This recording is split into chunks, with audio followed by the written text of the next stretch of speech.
Hi, I'm Leah Sacheri, the Flippin' Redhead, and today we're going to talk about savings. Let's keep some of that money in your pocket. Systems, making sure that you are running your business and your business is not running you. And lastly, security, a mistake I made, what it cost me, and what I had to do to fix it. So come on in. Bet you thought this was a coat closet. Well, it's not. It's a full bathroom. I had to have 3 full bathrooms in order to get to the after repair value on this property. So how was I going to accomplish that? This was already a half bath, but I needed that shower. So what I did was I took out the water heater, I sent it to the attic as a tankless water heater, and that space now is a full functional shower. You may be thinking, I really don't want a shower at the front door. So how did I overcome that little weirdness? I added another door. So this is actually a private bathroom for the bedroom behind me, which is currently being staged as an office. So remember I said we were going to talk about savings and systems? Let's do that. This is a very major boss tip. Use a structural engineer. Now you're saying that's going to cost me money, but sometimes you have to spend money to save money. Here's an example.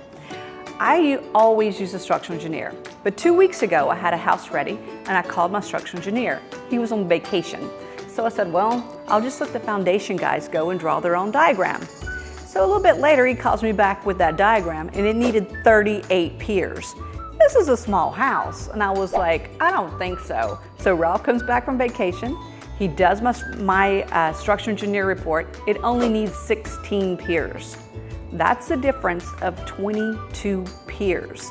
My price is $170 a pier. The going rate is $250 per pier for an investor. So is it worth my $350 for my structural engineer's report to save $2,200 plus on a deal? Heck yeah, it is. And let's talk about systems.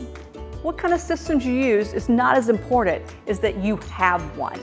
That you're not just picking up your receipts, sticking them in a plastic Walmart bag, and tossing them to your bookkeeper at the end. This is your flip. This is your money and your responsibility.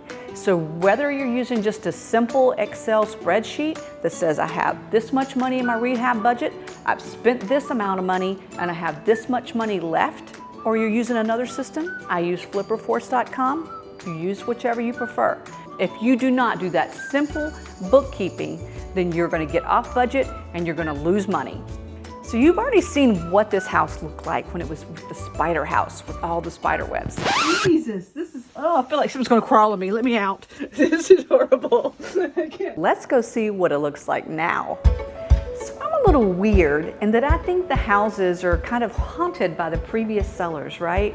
And this house was really sad. It just reeked of despair and desperation. It was dark, it was dingy. But you know, we were able to give that seller another start in life. And so I felt like she gets a fresh start. This house needs a fresh start. And this house has an atrium in it. Now, unfortunately, she wasn't really using the atrium as an atrium. It had been used as a greenhouse at some point, but when I came and bought the house, it was from the ground all the way to the top, full of trash. It had been covered over, so it was no longer open to the sky. There was no light coming in. It was just so sad. And I wanted to save that atrium. So we did. It's like it was so important that we clean that out and open it up to where it's what it was designed to be, open to the sky. So it's bright. And now you have all of this light in the house. So you have one bedroom here, another bedroom on the end there, another one, so that's 3 full bedrooms, and we also have a great bathrooms. So I stole the closets from the other bedroom, opened up this space because it was really awkward. It was like a curve here in the hallway, and it was just not functional at all. But now it's gorgeous and very zen. So what sells houses? The kitchen, the bathrooms, and the master suite. So let's go see the master suite without the spiders. So this is completely different. The first time I walked into this room, I was terrified. So this is the room with the big spider web funnel that attached the ceiling fan to the floor. I accidentally flipped a switch and it started to spin and pick up the spider webs that were all over this room. It was completely covered in spiders. How did that happen? Well, about 9 months prior to my buying the house, we had a huge freeze in Texas, and it burst the pipes in this side of the house. Well, the seller was in a very dire situation and they couldn't afford to fix the plumbing. So what they did instead was simply turn the water off, shut the door, and let the spiders take over. So, it doesn't look like that now. It's beautiful, it's bright, it's got this great barn door. You keep adding those, why? Because they're trendy and they're cute. It did have a quirk about the master bathroom though.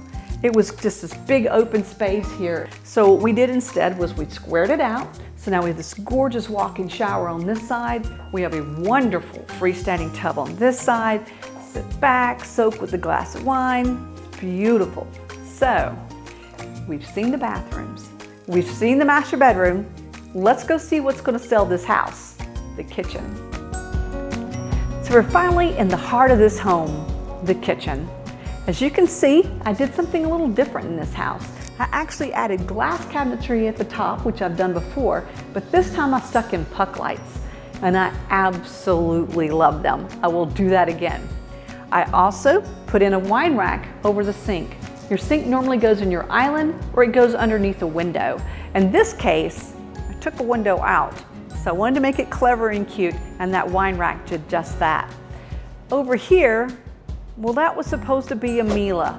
What's a Miele? It's a $5,000 coffee pot that I got for $1,000. But then I got robbed. Not only did they take the Miele, they took all of the appliances and did lots of damage. So we got Blink. Blink is smart security design for every home. And you know what I'm telling you is true, because they didn't give me a dime to tell you what I'm about to tell you right now. What do I like about it? I like that it's small. I just plug them into an outlet. I'm not making holes in the wall. Number two, I like that it's cheap, that it's like 20 bucks a camera. I get an app on my phone. I can access that data wherever I am. I can see the cameras in my properties and see what's going on. And number three, I like that I'm not locking my new home buyer into a security contract with some other company that they may or may not want. I'm gonna take them with me. They're mobile. So they're gonna go with me to the next house and the house after that. Whether you need them for the type of security that I need, or you just need it as a regular homeowner, I cannot recommend them enough to anyone who wants to have a security system that's reasonable. That's 3 major boss tips on flipping houses. So if you like how I staged my house, click right here. And if you found this content meaningful, feel free to subscribe. Thank you.